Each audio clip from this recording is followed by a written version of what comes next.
Time to beat the waiver wire for week 11 on FFT Express. All right, what's up and welcome. Dave is here with a list.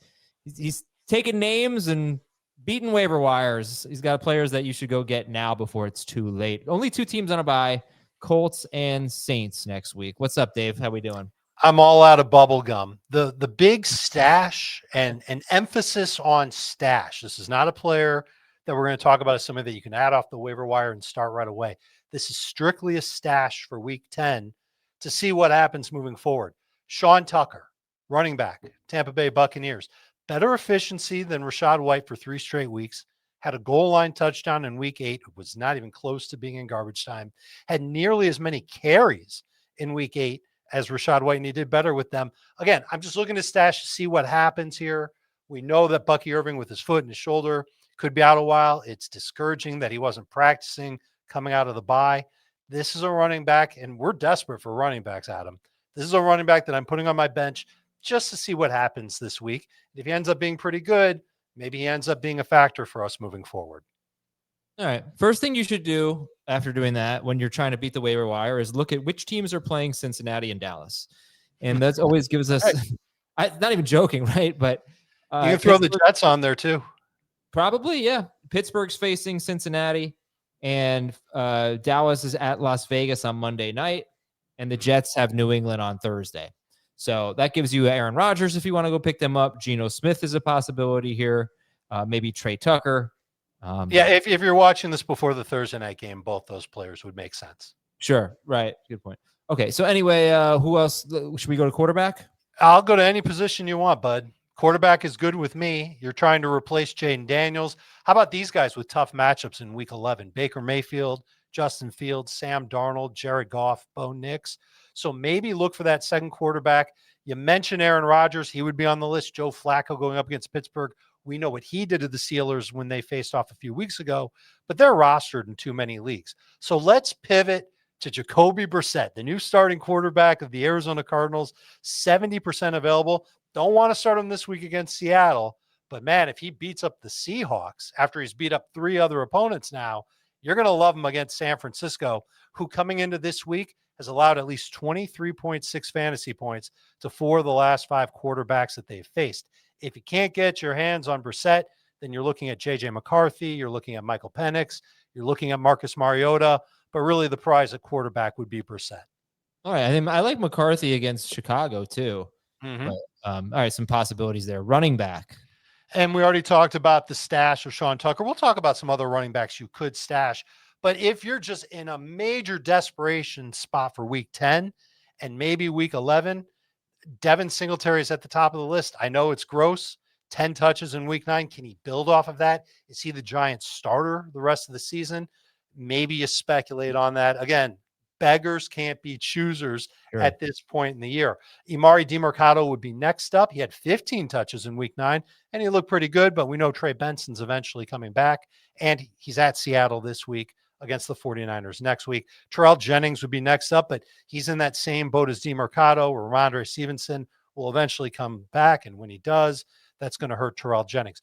Other stash running backs. These are players that you're just going to throw on your bench, see what's happening. Devin Neal with the Saints, and they're on bye in week 11, so he'd have to have a really good week 10 for you to carry him through week 11. Bashal Tutin with the Jaguars. And Adam, I noticed that Jarrett Patterson looked a little bit better than Kamani Vidal last week, and he was the one salting the game away for the Chargers. And I wonder if it's worth in those deep leagues, man, because Jarrett Patterson's available in 98% of leagues. Is he worth stashing away just in case the Chargers pull a fast one on us and they use him more in week number 10?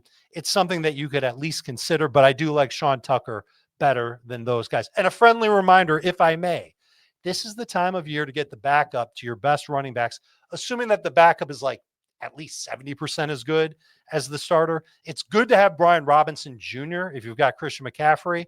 It's not as good to have Amir Abdullah if you've got Jonathan Taylor. So you're going to have to figure it out a little bit based on the stud running back that you have. But this is the time of year where you do want to handcuff your RBs. In the same vein as Jarrett Patterson, I wonder if Chris Rodriguez is going to make any inroads in Washington. I don't think so. He kind of beat up on backups last week, but Mm-hmm. they do have the Dolphins in week 11. So Sure. if there any type of change, Rodriguez is only 9% rostered. We'll do some wide receivers and tight ends and DSTs when we come back on FFT Express. We're back. Okay, wide receivers to look at, Dave Richard. We are replacing Michael Pittman, Chris Olave, Josh Downs, Alec Pierce. You already know all the other wide receivers who are hurt. I don't have to repeat that list. I don't want to rub salt in the wounds. 2 wide receivers that you can pick up off the waiver wire and use this week. Parker Washington, as much as we talked about him, still out there in 68% of leagues. If it's a PPR league, he's not bad as a flex. Same thing for Demario Douglas if he can do that again against Tampa Bay. I do like the matchup for him as long as Kayshon Boutte is not playing for the Patriots. Stash candidates for week 11, Christian Watson of the Packers, 35% available. So he meets that threshold that we talk about. He's against the Giants. Calvin Austin against Cincinnati. And Cedric Tillman, as long as he's on IR, you can stash him on your IR. Mm-hmm. And sometimes you can take a player, stash him on IR, and then he's activated, but you don't have to move him. And then you kind of carry him for free. It depends on your league scoring, or actually not scoring, your league's Get your lineup set. Get your lineups before he gets activated. Yeah. You've got to do something like that. But he's someone that you might be able to sneak on your roster and just see what his utilization is for week number 10. I'm assuming that he's going to play in week 10. Does he take targets away from the tight ends there? Who the heck knows? He's taking on the Jets. That's a favorable matchup. So maybe against Baltimore in week 11, you could consider Cedric Tillman as well as kind of like a desperation type wide receiver 3. All right, tight ends, Dave. You're replacing Tyler Warren. You're replacing Juwan Johnson. We'll talk about him in a second. Tucker Kraft is on IR. Hunter Henry, Zach Ertz, TJ Hawkinson. They suck. So who can you go to the waiver wire and pick up? David Njoku, still available in 41% of leagues. Jets this week, Ravens next week. But Juwan Johnson literally woke up this morning, Adam, and thought, I wonder how many leagues Juwan Johnson's in. And he's available in more than half of CBS Sports leagues. We've talked about him all week. Double-digit PPR points in 3 straight games. Saints just traded away Rashid Shaheed. They're on bye in week 11, but if he has a good week 10, you'll carry him through the bye, and it's Carolina in week 10. Other tight ends that you could start this week and next week, Cade Otton, Dalton Schultz, Theo Johnson. Schultz, the only one who's available in more than half of CBS Sports leagues. And 3 tight ends, maybe 4, 5, 6. All right. I got a long list of tight ends to stash. The best one to stash, not start, but stash, is Luke Musgrave, just to see if he's used anywhere reasonably close to Tucker Kraft in Green Bay. Colson Loveland, after all the targets he got last week, absolutely should be on fantasy rosters. He's available in 43% of leagues.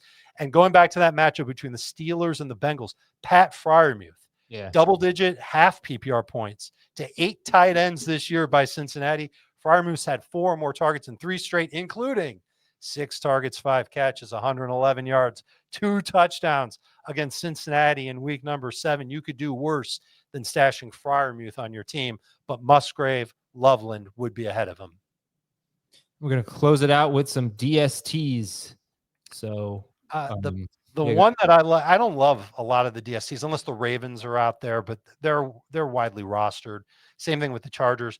The Chiefs DST gets Denver in week 11. Obviously, you can't use them this week unless you're a lunatic that wants a 0 from your DST spot, but they're out there in half of CBS leagues. You could pick them up. You could pick up the Falcons DST, 65% available. They've got the Panthers. And if you're a risk taker, if you like to dive out of airplanes and not sure if your parachute works or not, the Commanders DST at Miami, 79% available. 3 of the past 4 DSTs to take on the Dolphins and put up double-digit fantasy points. Yeah, I hope you have a good DST for next week. It is not looking good there. Good luck to you, everyone. Okay, that is it. Was that? Want to go skydiving? No, not with you. You're way too risky for me. That is Dave Richard. I'm the reason why. Would you go skydiving without me? No. My brother went skydiving. Would you? Yeah, absolutely. Yeah, he doing that before I croak. Yeah, I'm not going to do that ever. Might be the reason why I croak. Yeah, exactly. You let me know how it is. There's an indoor skydiving place around here that I think it's for kids. I don't know if adults actually do it, but it seems pretty interesting. You can pass for a kid. That's true. Yeah, I was just wearing my Star Trek shirt. All right, folks. Have a great day. We'll talk to you tomorrow with Starter Sit for the NFC home games. See you later.